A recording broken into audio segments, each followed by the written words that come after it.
Grupo 3, curso Teoría General del Proceso, tema Conflicto, Litigio y Controversia. Doctora Jessica Hermosa Calero. El conflicto de intereses en el Perú es un fenómeno social que ocurre cuando dos o más personas, grupos o entidades tienen intereses opuestos, lo que lleva a desacuerdos o discrepancias en diversos ámbitos de la sociedad, como las relaciones familiares, laborales, comunitarias y con las autoridades. Esta diferencia de intereses pueden desencadenar confrontaciones o también situaciones desfavorables, a pesar de que el conflicto en común es común en la vida diaria y puede tener resultados tanto positivos como negativos. Es fundamental que las partes involucradas intenten mantener buenas relaciones para evitar que los conflictos empeoren. También es crucial que las personas reconozcan que existen algunas otras formas de resolver problemas que pueden beneficiar a todos y promover la paz social. Ahora bien, las emociones y percepciones de las partes involucradas influyen significativamente en el desarrollo del conflicto, pudiendo agravar el problema. El comportamiento conflictivo incluyen acciones tanto activas como omisivas, que las partes toman en situaciones donde es esencial manejar el conflicto de manera efectiva y evitar recurrir la violencia o causar algún daño. Sin embargo, estas medidas no siempre se aplican de manera recurrente, lo que puede llevar a que las personas se sientan vulneradas de sus derechos. En tales casos, buscar alguna ayuda legal y presentar su caso ante un órgano jurisdiccional en búsqueda de una justicia. Además, el origen del conflicto a menudo reside en la escasez de recursos, lo que impide que la sociedad satisfaga sus necesidades o intereses de manera adecuada. Estas causas destacadas del conflicto se encuentran en la diferencia de la percepción de los hechos, donde una misma situación puede ser interpretada de manera desigual por diferentes personas, generando desacuerdos. También la mala comunicación también juega un papel importante, ya que los malentendidos pueden surgir por la falta de información precisa sobre ciertos asuntos, dando lugar a percepciones erróneas que afectan las relaciones interpersonales. Además, las diferencias en creencias contribuyen en la disconformidad, ya que las personas pueden tener puntos de vista opuestos sobre determinados temas, propiciando desacuerdos. Por último, la escasez de recursos también lleva a disputas por una distribución inadecuada en la sociedad. Un ejemplo de esto es la escasez de agua en diversas comunidades, lo que puede desencadenar conflictos debido a la mala distribución de este recurso sin tener una buena comunicación con la empresa, provocando dificultades entre los pobladores encargada y también la empresa encargada de proveerlo, sin tener una mesa de diálogo para resolver estos temas. También es crucial que estos factores para manejar y resolver los conflictos se llegue a una manera efectiva, promoviendo así la justicia y la paz social. Ahora bien, para finalizar, los conflictos son inevitables en la vida social. Para gestionarlos adecuadamente, mediante buena comunicación, empatía y distribución justa de los recursos, pueden prevenir con enfrentamientos conflictivos. Es crucial que las soluciones pacíficas, las personas tengan acceso a medios legales para buscar la justicia y proteger sus derechos. Abordar los conflictos con estrategias efectivas no solo beneficia a las partes involucradas, sino que también promueve la paz y cohesión social, transformando los desacuerdos en oportunidades para manejar nuestras relaciones y fortalecer la sociedad. Un conflicto de interés jurídico sucede cuando una persona tiene interés personales que pueden afectar su imparcialidad en un juicio. Esto hace que las decisiones no sean justas. Un ejemplo de ello podría ser, supongamos que un juez decide llevar un caso en el que su hermano está involucrado. La relación familiar puede influir en el juicio, cuando creando así un conflicto de intereses. Las medidas que, las medidas que toman gran relevancia en el tema, se trata de representación legal, así como la toma de decisiones judiciales y la administración pública. Empezando por la representación legal, todos tenemos derecho, o en ese caso, las personas que han sido vulneradas tienen derecho a poder contratar a un abogado para que éste las represente durante un juicio o ante una solicitud que se hace hacia el Poder Judicial. Como ya les dije, Eh, Garantiza esto asimismo que las personas tengan a alguien con conocimientos legales que puedan defenderlas. En la toma de decisiones judiciales, ¿qué nos quiere decir esto? Pues esto nos asegura que las disputas se puedan o se logren resolver de manera justa y conforme a la ley. Así, para que no haya una vulneración al debido proceso. Y la administración pública, ¿qué es lo que quiere decir? Es vital para la reimplementación de políticas públicas y la presentación de servicios esenciales a la comunidad.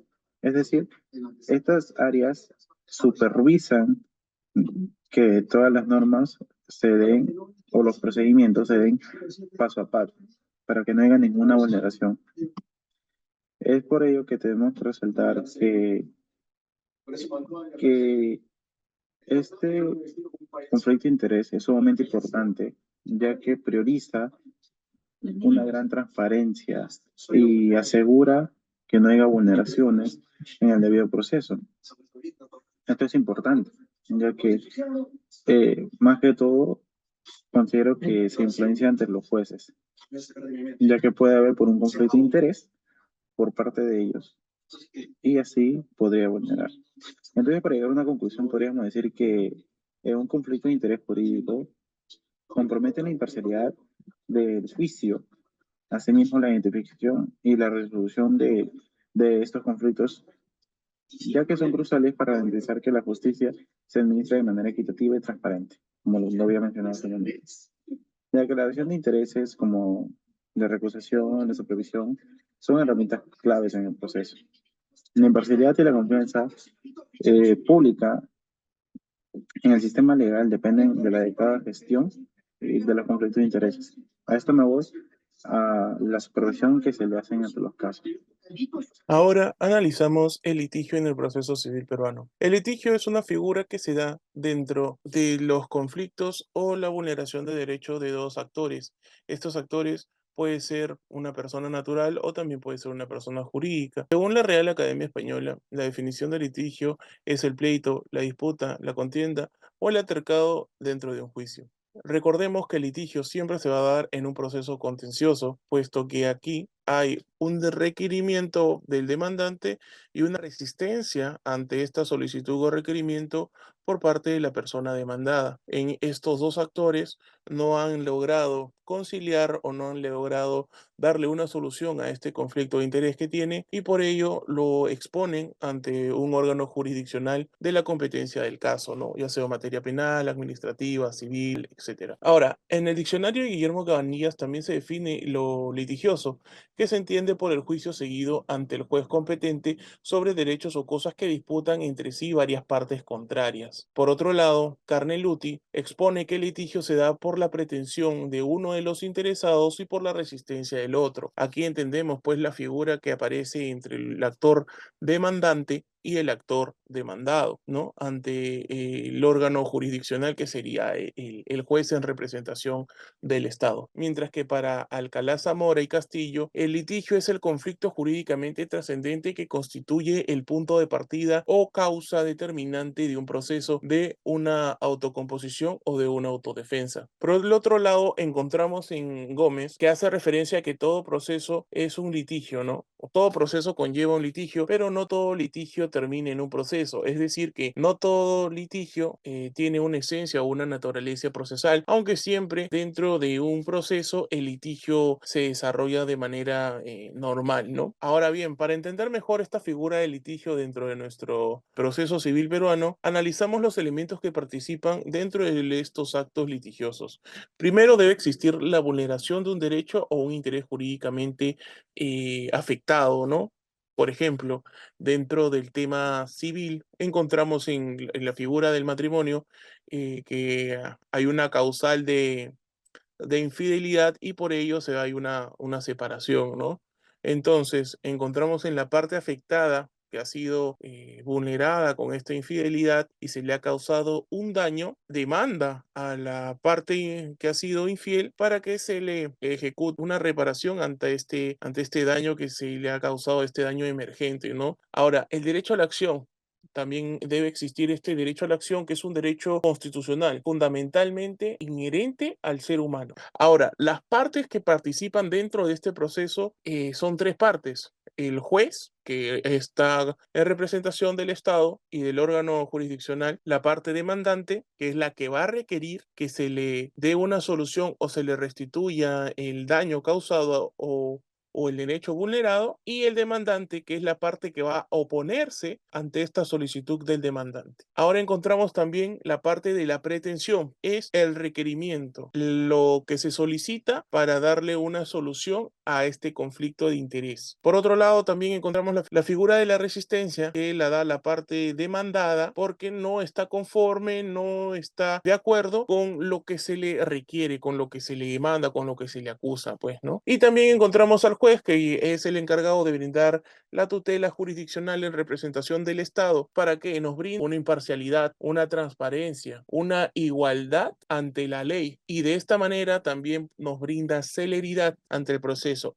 Muchas Leonardo gracias. Grande. Yo hablaré sobre la controversia. La controversia en el proceso civil es un elemento central que impulsa la dinámica del litigio y define el papel de las partes involucradas, como el juez, el demandante o el demandado. En ese sentido, la controversia se refiere a la discrepancia de intereses, argumentos o posiciones en las partes en conflicto y constituye el punto de partida para el ejercicio del derecho a la defensa y el debido proceso. Por otro lado, en una percepción más general, puede entenderse como el conflicto surgido a partir de la divergencia de opiniones, intereses o creencias entre individuos o grupos. Esta diferencia puede manifestarse en diversos ámbitos, como en el académico, el social, el político o en este caso en el derecho. Desde una perspectiva filosófica, es percibida por Max Weber como parte intrínseca del proceso de formación de la opinión pública y del conflicto social, reflejando las tensiones y los desacuerdos que caracterizan a las sociedades pluralistas y democráticas, tal y como es nuestra sociedad. Asimismo, desde una perspectiva del derecho, Joseph Ras nos dice que las controversias surgen cuando existen discrepancias sobre qué acción debe tomarse en una situación en particular. La autoridad práctica, entendida como el conjunto de normas y reglas reconocidas como vinculantes para una comunidad, proporciona criterios para resolver estas disputas y determinar qué acción es legalmente obligatoria. En resumen, la controversia es parte fundamental para el desarrollo de la sociedad, así como también para el desarrollo del proceso, o mejor dicho, del derecho en general, ya que impulsa el debate, fomenta el pensamiento crítico y promueve la búsqueda de soluciones equilibradas que tomen en cuenta las diversas perspectivas. Muchas gracias. Entonces, entre las conclusiones tendríamos primero que no es necesaria su existencia. ¿A qué te refieres con esto? No es necesaria la existencia real, concreta y efectiva de un conflicto para que el órgano jurisdiccional actúe sobre este. ¿A qué se refiere con esto? Por ejemplo, tendremos el caso de una pareja que se está divorciando por la causa del adulterio. Una parte señala que existe la causa del adulterio. Sin embargo, el órgano jurisdiccional competente no necesita primero verificar que esto sea cierto, que sea verídico, para realizar su accionar. Solamente le basta que haya un conflicto de interés para que éste actúe sobre ello. Por lo tanto, solamente la mera existencia alegada de un conflicto por parte de una de las partes es lo suficiente para que el órgano decida actuar sobre este. Segundo, las partes involucradas. En este apartado tenemos a lo que, como ya se mencionado antes, al levante y el demandado según nuestro tratamiento jurídico y nuestras normas. Además de que también tenemos a los activos jurídicos, que vendrían a ser, que podrían clasificarse como tangibles e intangibles, pero dependiendo de las circunstancias. Por ejemplo, aquí nosotros tendríamos las reclamaciones por propiedad, el pago de una deuda o en este incumplimiento de contrato, o reparación por daños y perjuicios. Finalmente, existe un conflicto de intereses en cuyo caso va a haber calificaciones jurídicas, por lo cual las partes deberán proteger sus intereses frente a la autoridad correspondiente. Luego tendríamos primero el caso de un inquilino moroso y que es demandado por su arrendatario. El arrendatario demanda a este inquilino por falta de pago durante meses de la vivienda. En este caso, el conflicto de intereses vendría a ser el no poder usar el inmueble debido a que el inquilino moroso no sale de esta a pesar de que ya hay incumplimiento de contrato anteriormente. El activo jurídico vendría a ser la propiedad inmueble que en este caso no puede ser usada. Además de que las partes vendrían a ser el demandante y el demandado.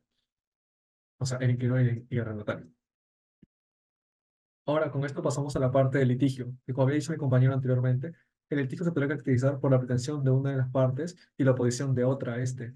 Claro, esto mediante el proceso, cuando ha comenzado el proceso y no antes de este. Ahora, con esto podemos dividirlo en dos, que podría ser el litigio sin conflicto y el conflicto sin litigio. El conflicto sin litigio vendría a ser cuando este aún no llega a la parte procesal, o sea, se mantiene el plano de la realidad donde este resuelve ni se disuelve. Por lo tanto, no ha empezado el proceso, así que solamente se crea en ese, un conflicto cotidiano.